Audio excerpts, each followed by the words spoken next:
Bonjour everyone, Madam Blue here, and today we're doing a copper color transformation. She has completely virgin hair. You can see that little copper color right there. That is the result of a test strand.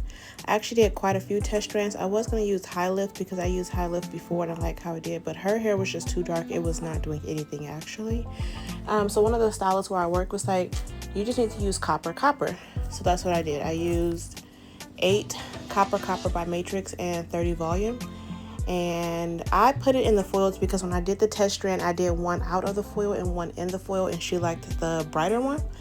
So I didn't wrap them individually in foil, but I did put foil on them to create some heat and speed it up, or just to make sure I can get the brightness that I wanted.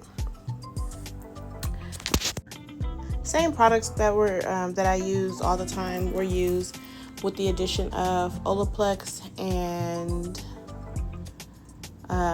Amika's Cure Conditioner and Moroccan Oil's Hydration Conditioner. Did do a deep conditioner and add a trim. So that's it. I'm not going to talk too much. That's that. Hope you enjoy.